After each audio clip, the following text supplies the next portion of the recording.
Olá, vamos começar o nosso treinamento sobre ensino transformador.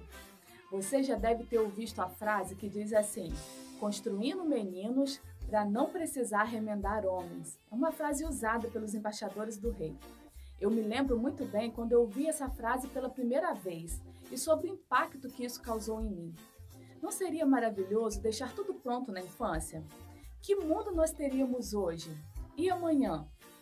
E imagina como a gente ia ficar se depois de um ano de trabalho chegássemos à conclusão de que as crianças não mudaram. Não é isso que nenhum líder de criança deseja. Seria maravilhoso ver as crianças transformadas para a honra e glória de Jesus.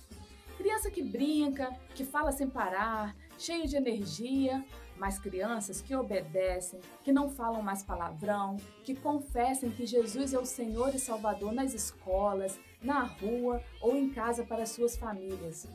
E o que nós podemos fazer para ver as crianças transformadas dessa forma? Como gerar transformação na vida das crianças? Para isso, nós precisamos de algumas atitudes imediatas. A primeira delas é a oração. É a primeira atitude de todo líder de criança. A Bíblia diz em João 16:8 que quem faz essa transformação nas nossas crianças é o Espírito Santo. O versículo diz assim: e quando ele vier, convencerá o mundo do pecado e da justiça e do juízo. Quem convence o homem do pecado, da justiça e do juízo é o Espírito Santo do Senhor. Quem transforma é o Senhor. Nós precisamos orar por esse momento na vida das crianças. Segunda atitude: evangelizar as crianças.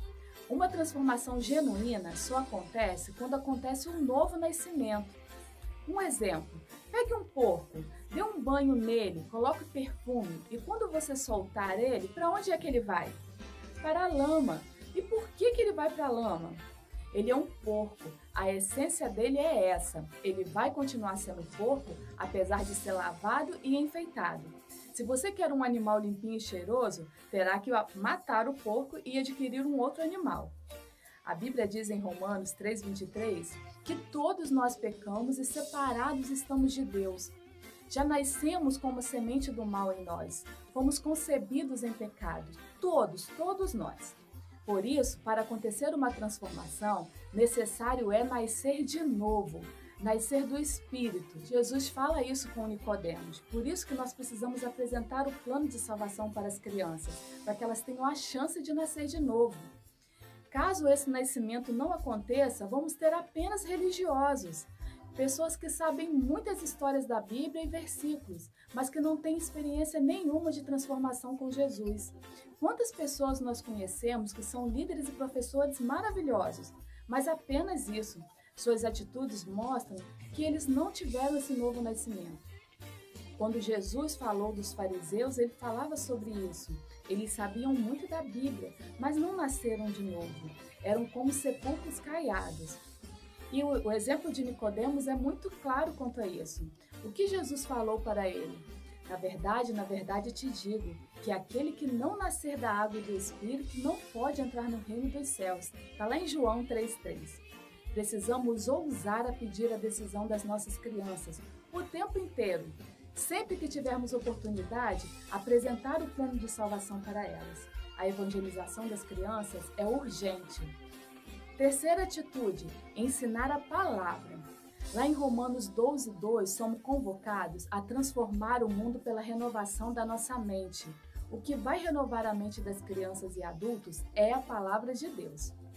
Nós não devemos apenas cuidar só das atitudes, nós precisamos tratar o coração, a mente da criança. O que essa criança tem na mente, do que ela está cheia? É exatamente aí a questão. Precisamos agir para que a mente seja cheia da palavra de Deus. Em João 8:32 diz: conhecereis a verdade e a verdade vos libertará. Nós precisamos ensinar a palavra, a verdade que vai libertar as crianças. Sobre ensinar a palavra, tem algumas considerações importantes. Não podemos só transmitir o conhecimento, abrir a Bíblia, ler e passar conteúdo. Tem muita coisa envolvida. A Bíblia é viva. E a primeira consideração a fazer é que a palavra precisa ser dada primeiro ao líder. Você precisa primeiro aprender essa palavra. Em João 3:27 diz: O homem não pode receber coisa alguma se não for dada do céu. Nós não teremos nada se não tiver vindo do alto. Você só pode dar aquilo que você tiver. O próprio Jesus disse isso em João 17. O que ele recebeu do Pai, ele deu aos seus discípulos. Um líder que ama crianças precisa amar a palavra, ser cheio da palavra de Deus. Você precisa ser apaixonado pela leitura diária da palavra, por uma vida devocional, pela palavra pastoral nos cultos. Você precisa ouvir as mensagens por YouTube, enquanto lava a louça, enquanto você varre a casa. Você precisa ter fome e sede dessa palavra. Peça a Deus que fale com você primeiro. Assim, você cheio da palavra, Deus vai transbordar em você naturalmente. A segunda consideração é ter propósito de ensinar a palavra em tudo que você fizer. As crianças precisam estar expostas à palavra de Deus o tempo todo. Não perca tempo. Ensine na brincadeira, na história, na conversa. Escolha músicas que falem da Bíblia, que falem de Jesus. Culto infantil, escola bíblica, pequeno grupo, não é entretenimento. Você não é babá gospel. Esses momentos são preciosos para ensinar as crianças a palavra que transforma. A terceira consideração é inculcar a palavra de Deus. Ensinar várias e várias vezes. A repetição ajuda a gente a aprender. É de tanto repetir as coisas que nós aprendemos. Veja, por exemplo, os ditados populares. A gente acaba completando rapidamente. Quer ver um exemplo? Quando um filho chega em casa e pede para ir a algum lugar e a mãe diz não, ele na sequência usa o seguinte argumento: mas todo mundo vai. E o que é que a mãe geralmente responde? Você não é todo mundo. E por quê? Porque essa frase foi repetida de geração a geração.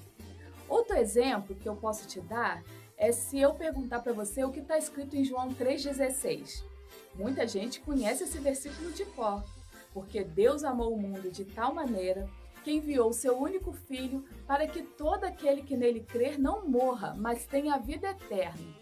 Muitas vezes ouvimos e falamos esse versículo. Mas e se eu te perguntar o que está escrito em João 3,17? Fica um pouco mais difícil de lembrar, porque quase não lemos essa parte. A gente acaba ficando no 16.